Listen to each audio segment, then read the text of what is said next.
Éric Ciotti, bonjour. Bonjour. Donc c'est maintenant officiel, hein, vous risquez d'être en situation de cumul. Vous avez choisi d'être candidat dans la première circonscription des Alpes-Maritimes. Est-ce que vous avez l'impression aujourd'hui d'être un candidat des Républicains, pour reprendre une expression de certains membres de votre parti, un candidat radicalisé entre guillemets? Je ne crois pas. Je suis un candidat qui porte des valeurs et des convictions. J'ai entendu ces propos. Si être radicalisé, c'est être fidèle à sa famille politique. Moi, je suis un homme de droite. Je l'assume avec fierté.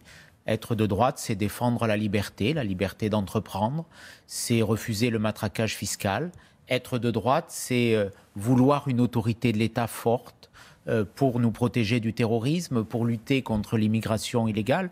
Voilà, donc j'assume ces valeurs. Ça fait 10 ans que je les défends à l'Assemblée nationale et je veux continuer à les défendre dans un moment difficile pour ma famille politique. Nous avons perdu le premier tour de l'élection présidentielle. Donc c'est maintenant, je crois, qu'il faut livrer cette bataille des idées, des convictions, dans la fidélité, dans la loyauté. Moi, je ne varie pas. J'ai une ligne droite et j'essaie de m'y tenir. Justement, Éric Ciotti, pour les téléspectateurs de Côte d'Azur qui nous regardent, j'ai employé ce terme parce qu'il a été employé par Christian Estrosi.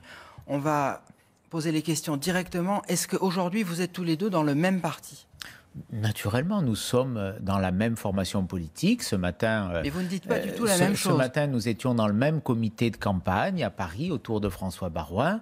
Voilà, n'attendez pas de moi d'ouvrir quelques polémiques que ce soit, a fortiori avec Christian Estrosi.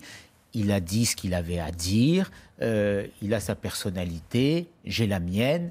Nous avons nos différences, mais il a indiqué très clairement son engagement dans la campagne des élections législatives et je ne regarde que cela. Avant de passer à la suite, le président du département des Alpes-Maritimes, que vous êtes encore, et le président de la métropole ne sont pas aujourd'hui entrés en cohabitation. Non, il n'y a pas de cohabitation. De l'extérieur, ça apparaît un petit peu comme ça. Nous sommes dans la même famille politique. Moi, je ne ferai rien qui attiserait un pseudo ou un éventuel conflit. Moi, je me bats pour des idées. Je me suis battu pour mon candidat, pour le candidat de notre famille politique avec loyauté à l'élection présidentielle. Ça ne veut pas dire qu'à certains moments, je n'ai pas eu des doutes, mais il y a eu le résultat de la primaire. Je n'avais pas choisi, vous le savez, au premier tour de la primaire, François Fillon. Je l'ai soutenu parce que c'est lui qui a gagné. Et dans cette campagne, je me suis investi totalement. J'ai le sentiment qu'aujourd'hui, si tout le monde avait fait campagne, s'était investi dans ce débat, on n'aurait pas eu Madame Le Pen au second tour et donc on n'aurait pas eu ces questions à régler parce que moi je considère que pour faire reculer le Front National, il faut assumer ses convictions et il faut que ce soit une droite forte et claire. Alors, une dernière question, Éric Ciotti. Donc, si vous êtes élu, député de la première circonscription, si vous êtes réélu, vous allez devoir quitter le département. Est-ce que le fait qu'Emmanuel Macron veuille supprimer les départements dans les zones où il y a une métropole, comme ici il l'a dit, est-ce que ça a compté dans votre décision ? Non, ça n'a pas compté. D'abord, on verra bien ce que fera M. Macron.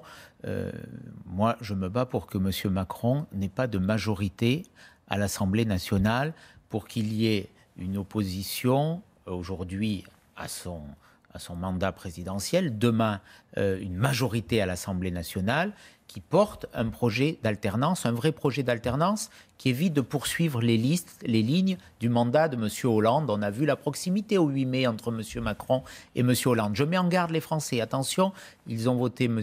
Macron, mais qu'ils ne se réveillent pas au lendemain des législatives avec tous les amis de M. Hollande. Donc là, on verra bien quel texte sera voté. Non, moi je me bats dans cette circonscription pour défendre des valeurs et pour avoir une majorité autour de François Baroin, qui sera le Premier ministre, si nous gagnons les élections législatives. Merci Éric Ciotti. Merci à vous.